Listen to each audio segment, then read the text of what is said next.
Welcome and thank you for joining me. In this lesson, we will learn about the intersections made between two planes.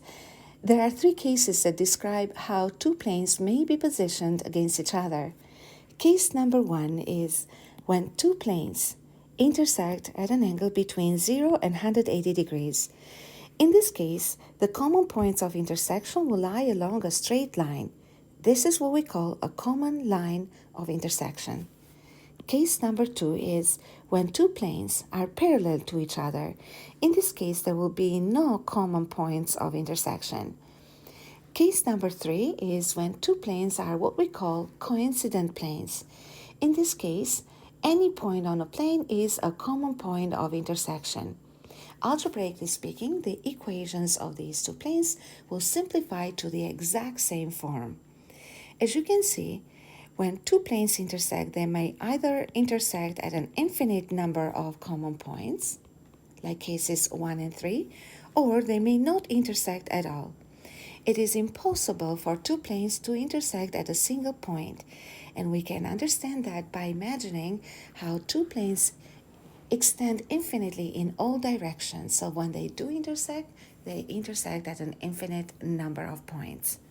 Now let's take a look at a few examples that would provide an algebraic interpretation of how two planes may intersect. Example number one, we have to determine the solution to the system of these two equations, x minus y plus z equals 4 and x minus y plus z equals 5, which are the equations of two planes in scalar or Cartesian form, and discuss how these planes are related to each other.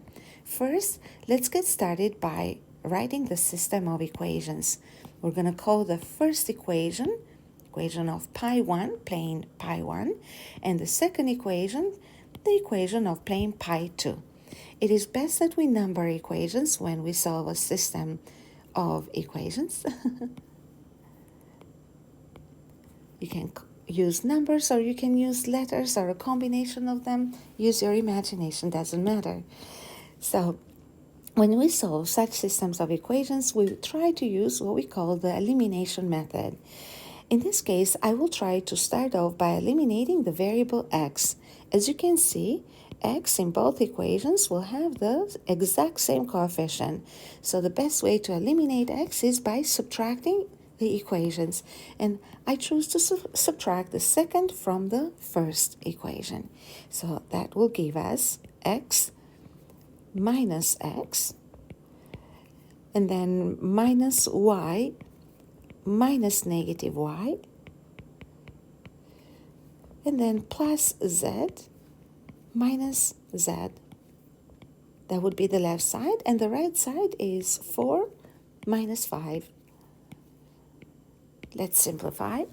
So we have x minus x, 0x, that's what we wanted. And then negative y minus negative y, oh, that's 0y. Remember, when you say minus 0y plus 0y, it won't really matter. And z minus z is 0z. The right side is 4 minus 5 equals negative 1. Now, remember that to solve for any of the variables, you will need to isolate the variable from its coefficient. And when the coefficient is 0, it means we have to divide both sides of the equation by 0. For example, if you were to solve for z, then you would have had 0z equals negative 1. And z would equal negative 1 over 0, which tells us that there is no solution for z. No solutions for z means that there are no solutions to this system of equation.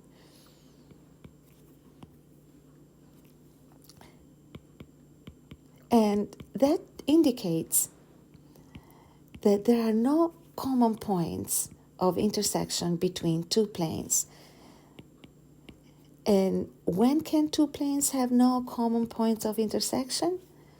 When they are parallel.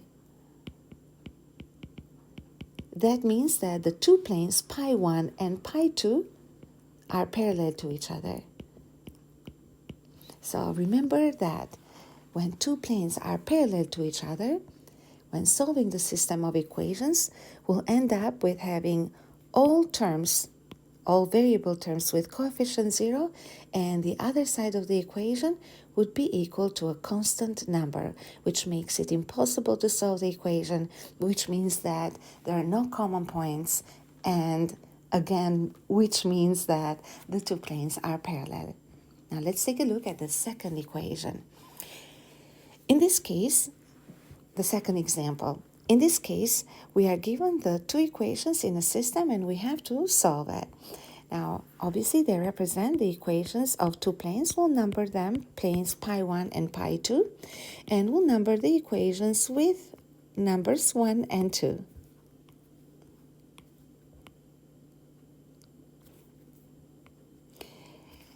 Now, let's examine each equation and check to see which variable would be easier to eliminate.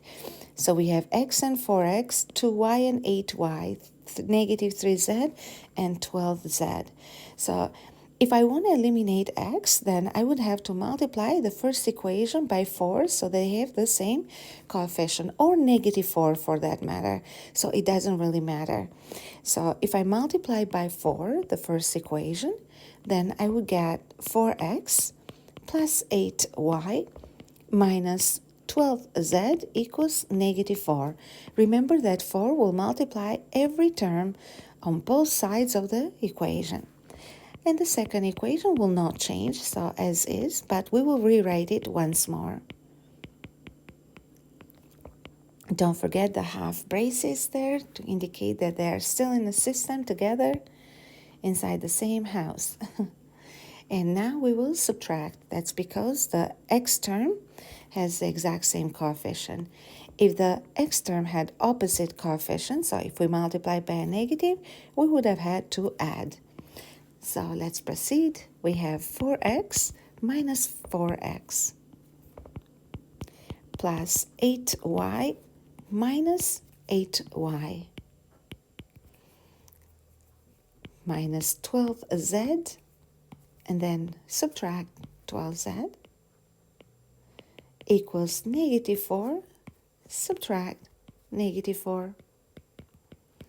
So let's simplify. So we have 4x minus 4x, 0x. 8y minus 8y, 0y. Negative 12z minus negative 12z equals 0z. And negative 4 minus negative 4 is 0. Now, when you look at this equation that we just created, we have 0x, 0y, 0z, adding all together to give 0. So when you think about it, any value of x or y and z can satisfy this equation because all the terms or all the variables are multiplied by a coefficient of 0. So we're going to say that any point x, y, z will satisfy the equation. So what that means is that